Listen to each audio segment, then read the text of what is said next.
कैसे हो दोस्तों, आपके अपने चैनल पर आपका स्वागत है। दोस्तों, वीडियो अच्छी लगे तो वीडियो को लाइक शेयर और चैनल को सब्सक्राइब करें। मुझे अच्छा लगेगा। ऊपर वाला आपके माँ बाप को सलामत रखे। घर में हर तरफ चहल पहल थी।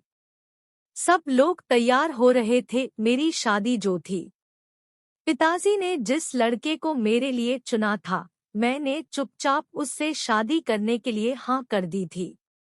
मेरे पास और विकल्प नहीं था। पिताजी ने काफी साल पहले यह स्पष्ट कर दिया था कि वे मुझे केवल इसलिए पढ़ा रहे थे ताकि मुझे अच्छा वर मिल सके। लड़कियों के नौकरी करने के वे सख्त खिलाफ थे। मेरे लिए परिवार भी उन्होंने ऐसा ढूंढा था जिसे घर गृहस्थी संभालने वाली बहू चाहिए थी। ज्यादा पढ़ी लिखी लड़की में उस परिवार वालों की कोई दिलचस्पी नहीं थी। जब भावी ससुराल वाले मुझे देखने आए तो मैंने अपने होने वाले पति को देखा था। मुझे उनका व्यक्तित्व साधारण सा लगा। कुछ ज्यादा बात नहीं हुई। एक सरकारी कंपनी में इंजीनियर थे।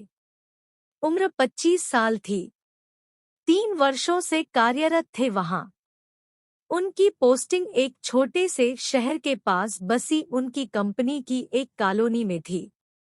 अच्छा वेतन था और एक छोटा सा फ्लैट उन्हें अलॉट हो चुका था। इसलिए उनके माता पिता चाहते थे कि अब उनकी शादी हो जाए और उनका घर बस जाए। एक स्त्री के रूप में घर बसाने का दायित्व अब मुझे निभाना था और उसके लिए उन लोगों ने मुझे उपयुक्त पाया। लड़के के बारे में मुझसे कोई राय नहीं मांगी गई। घर वालों ने देख लिया था, बस इतना काफी था। ऐसा नहीं था कि मेरे पिताजी मुझे पढ़ा नहीं सकते थे। वे काफी समृद्ध थे और अगर चाहते तो मैं आगे पढ़ सकती थी। मेरी इच्छा थी कि मैं ग्रेजुएट होने के बाद मास्टर्स करूं और फिर पीएचडी करके किसी अच्छी यूनिवर्सिटी या कॉलेज में प्रोफेसर बनूं। पिताजी ने जो एक अच्छा काम किया था वह था मुझे कॉन्वेंट स्कूल में पढ़ाना। बचपन से ही मुझे इंग्लिश बहुत पसंद थी और मैं इंग्लिश लिटरेचर में ही मैं मास्टर्स और पीएचडी करना चाहती थी, पर अब वे सारे सपने गृहस्थी के बोझ तले दबने वाले थे। पार्लर से आई 2 लड़कियां मुझे तैयार कर रही थी। मैं चुपचाप उनके सामने बैठी श्रृंगार करवा रही थी।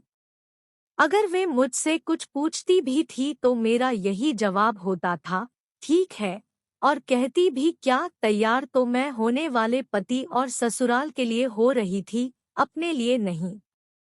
पार्लर का चुनाव मेरी सास ने किया था। शादी के कपड़े भी उन्होंने भिजवाए थे और पार्लर वालों को निर्देश भी उन्होंने ही दिया था। लड़कियां भी खुश थी कि ज्यादा नानुकुर करने वाली दुल्हन नहीं मिली। तभी कमरे का दरवाजा खुला और मेरी सहेली अलका अंदर आई। अलका का विवाह 2 महीने पहले ही हुआ था और वह मेरी शादी में शामिल होने आई थी। उसके पति एक व्यापारी परिवार से थे और वे लोग पास के शहर में ही रहते थे। कैसी हो मेरी लाडो प्रेमिला, उसने पूछा, तो तुम्हारा नंबर भी लग ही गया। मैं ठीक हूँ। जीजाजी नहीं आए, मैंने पूछा। आ जाएंगे। उन्हें छोड़ो और अपने बारे में बताओ। ठीक हो तुम, यह कहकर उसने मेरी ओर देखा। आज तुम्हारा दिन है, उनका नहीं। उसका इस तरह से उत्तर देना मुझे थोड़ा अजीब लगा। मेरे विपरीत वह तो शादी के लिए बहुत उत्सुक थी। पढ़ने लिखने में उसकी रुचि साधारण थी। जब उसकी शादी पक्की हो गई तो उसके पांव धरती पर नहीं पड़ते थे। अब ऐसी बेरुखी क्यों? शादी को तो अभी सिर्फ 2 ही महीने हुए थे। मैं कुछ कहने ही जा रही थी कि मेरी नज़र उसकी बाहों पर पड़ी। मुझे लगा वहां पर चोट के दाग थे। यह क्या है? मैंने उसकी बाहों की तरफ इशारा करते हुए पूछा। कुछ नहीं, उसने जल्दी से कहा और मुंह दूसरी तरफ फेर लिया। मुझे लगा उसकी आंखें गीली हो गई हैं। मैंने पार्लर वाली लड़कियों को 2 मिनट के लिए बाहर जाने को बोला और अलका को अपनी तरफ खींचा। बता ना, क्या हुआ है? उदास क्यों लग रही है? मैंने थोड़ा जोर से पूछा। और क्या होना है? बस शादी हुई है, यह कहते हुए वह फफक पड़ी।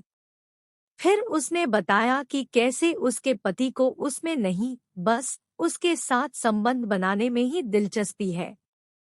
शादी की पहली रात वह रजस्वला थी, पर उसके पति ने फिर भी जबरदस्ती संबंध बनाए। अब भी अगर वह उसकी इच्छा पूरी न करे तो वह हाथ उठाने में भी नहीं चूकता। अमीर आदमी है, धमकी देता है कि वह किसी के भी साथ संबंध बना सकता है। शादी तो उसने परिवार को एक बहू देने के लिए और अपनी मौज मस्ती के लिए की है।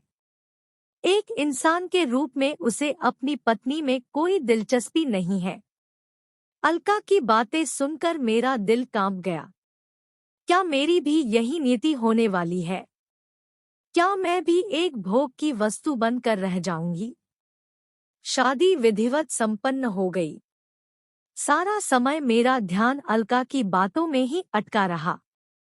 यंत्रवत मैं सारी रस्में करती गई। एक दो बार मैंने अपने पति की तरफ देखा और अंदाजा लगाने की कोशिश करने लगी कि क्या इस साधारण से दिखने वाले व्यक्ति को मुझ में एक इंसान नजर आएगा या उसका उद्देश्य केवल मेरा शरीर पाना ही है। पर वह एकदम तटस्थ से बैठे रहे। रस्मों के बाद फोटो खिंचवाने वालों का तांता लग गया और फिर विदाई की बेला आ गई। मुझे बिल्कुल रोना नहीं आया। पिता के लिए तो मैं एक बोझ थी जो आज उतर गया था। 2-3 आंसू छलका के मैं अपने ससुराल पहुंच गई।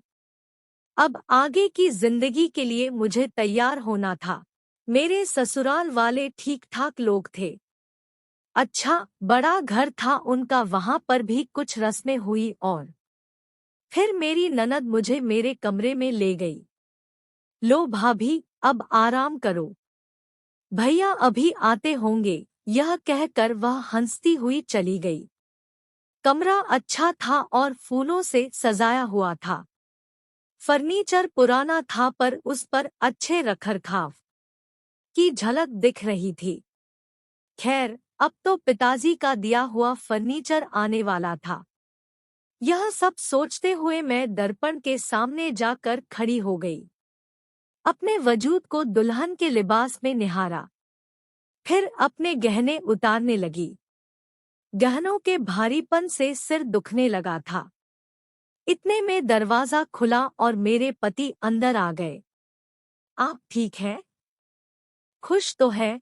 उन्होंने पूछा। मैं चुप रही पर आप शब्द सुनकर थोड़ा अच्छा लगा। पर तभी अलका का सारा वृत्तांत आंखों के सामने आ गया। अब जबरदस्ती का रिश्ता शुरू होगा क्या?